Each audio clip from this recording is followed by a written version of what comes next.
The challenge has been accepted.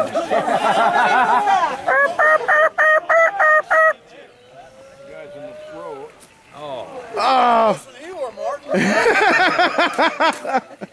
Where's Iris? Iris.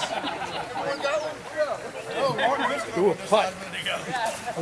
Turkey putt. Yeah, let Iris throw.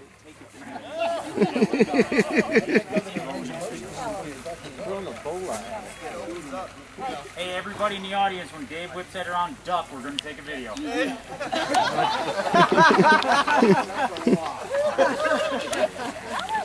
When Dave gets that thing up and whirling like a big old helicopter down here, duck. Second swing drop, right? Oh. There it is!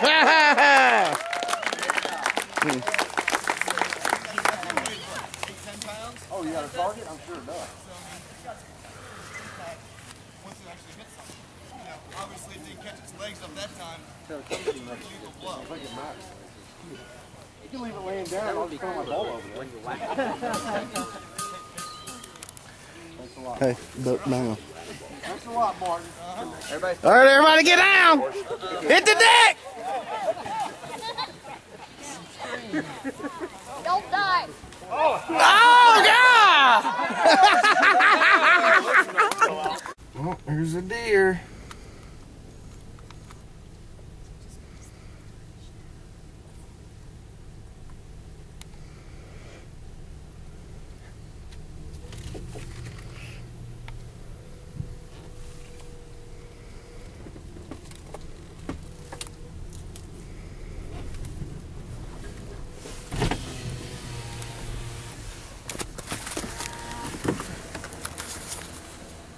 I den spooken.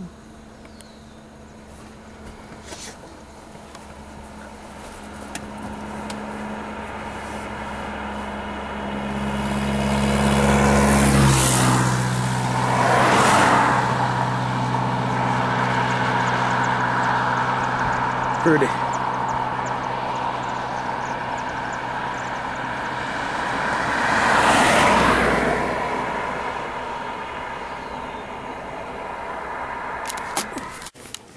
Tuesday morning, first activity of the day is jerky making,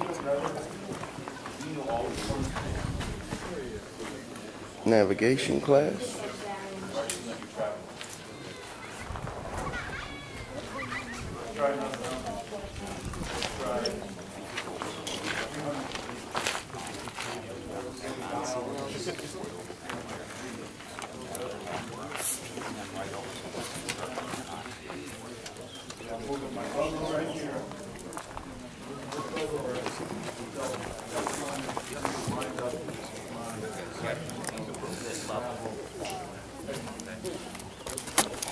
Rest up, do whatever, hydrate. That's what it's looking like, It's guys. just working about, it's about being smart in the process. Now, at this point, I don't think I'm going to add any more because with the wind, it's blowing it right off of these leaves. So why make this absolutely perfect? We want the smoke, if it does start to come up, to permeate. And by the end of the day, we'll have some ready jerky. But it's not too hot. What I think I'm going to do is I'm going to push these poles together to generate a little bit of heat, to dry up and start to get these green boughs, green sticks burning. So, if things were perfect, you know, if you're going to make this perfect, how much more would this Probably not long. So we tried to use one of these as dead wood, but we got it pretty thick so it won't burn through while we're doing this. But ideally, you want these poles to be out of green wood. You want your shelf and your triangle around your triangle shelf to be green wood. Because obviously we're going to start a fire on this thing, right? So you don't want that burning up before the smoke gets up. So I'm going to let him lash these. I'm just going to start with the clove hitch thing. If you guys were in that lashing and binding class yesterday, we talked about how learning a couple of lashes, just a couple, will mean the world when you need it. And this is a perfect example. Tripod, if you can build a tripod, you can do a lot. You can obviously smoke meat, you can do the smoke generator, there's so many things that you can do. You can filter water. Good job. somebody grab us a small stick out of there he can use for a frap stick.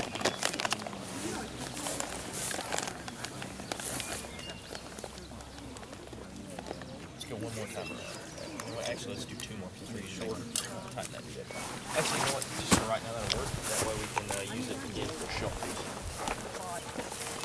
So around all three first, right? Yeah, you're going to go around all three with the wrapping or whipping, whichever one you want to call it. Now, at this point, we're probably going to have to cut some line off there. So give a little bit more. Get quite a bit because you're going to have to. And so you're going to go around 3, maybe 4 times in order to do that. Okay, keeping it tight as you go, and he's done a pretty good job of this. But the neater the knot is, the more dressed the knot is, the better off you are. And it's not. It doesn't have anything to do with anybody inspecting it. What it has to do with is if you don't have it just right, it'll roll on you. The knot is tighter, the lash is tighter when that happens. And then what you're going to do is you're going to go in between each of these, what's called frapping. Through right here.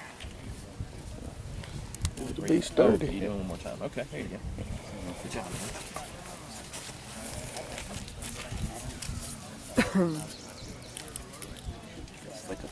Yeah, and what'll happen if you go too tight with this as you go, you won't give yourself room to get in there, so you have to be really careful as you go to, the wrap or whipping is definitely a lot less tight than the wrapping is. The frapping is. The frapping is what puts all the tension on this rope. And you can tell he's going to be tightening up as he goes. So if you wrap around or whip around 3 times, it's a good idea just to keep it in your mind. You know, do about 3 of the fraps as well.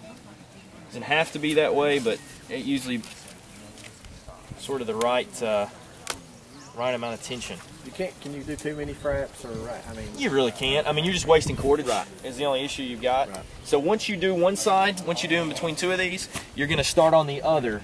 You're just going to flop over and frap this part, keeping in mind that you want those 3 poles to be as flat as possible. If it starts bunching up on you like this, before you get to that point, you're going to have problems. So you don't want to cross over on your fraps? Crossover? Yeah, you don't want to. You do just frap the one side and you can just frap the one side and frap the other side. And I've seen people do what you're talking about, but traditionally, I didn't know if there was any advantage or disadvantage. No, I don't think so. I think it would be neater like this because you get more tension when you cross. You have more. Oh, okay.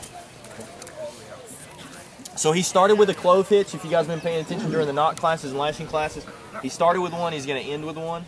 It's a self-tightening knot, and especially this bank line, this tarred bank line, that stuff, it won't move, man. And you get that sucker on there. He's done a really good job. Trying to get everybody on the camera here. He won an award at Boy Scout camp for lashing. Yeah, do some pioneer work, huh? He made a, what was it, a gate? Yeah, made a gate. Swinging gate. He knows what he's doing. Definitely. Very good work. So again, this lashing is called a shear lashing.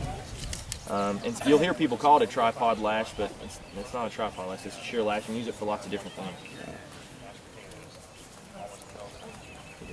Man, it helped me make my moccasin. All right, so the idea here, and I'm going to tell you this too, you want to be as close, and we didn't do a really good job of this, but you want to be as close to getting the poles the same diameter as you can, just to make it a little better to work with. Some people will tell you use a fork stick at top or a bead stick.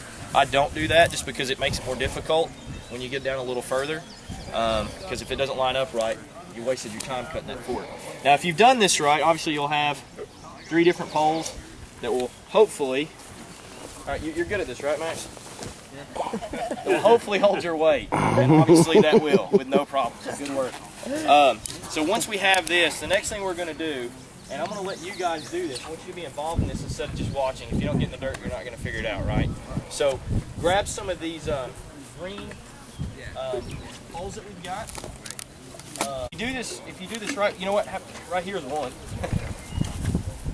I got that one set up already. Oh yeah, good job. All right, so what we're going to do is just give ourselves enough room to overlap so that this lash will work right. And with this thing, we're going to start out the same way. We're going to start out. You know what? That's probably close enough, man. Let's pull it back over here again. Don't get rid of it because we're going to have to do 2 shells anyway. So there you go. Yeah, that'll work. Close enough for government work. So if you guys haven't seen this lash, if you want to get to where you can see it, we're going to go down. Go ahead and cut that line off. Back around.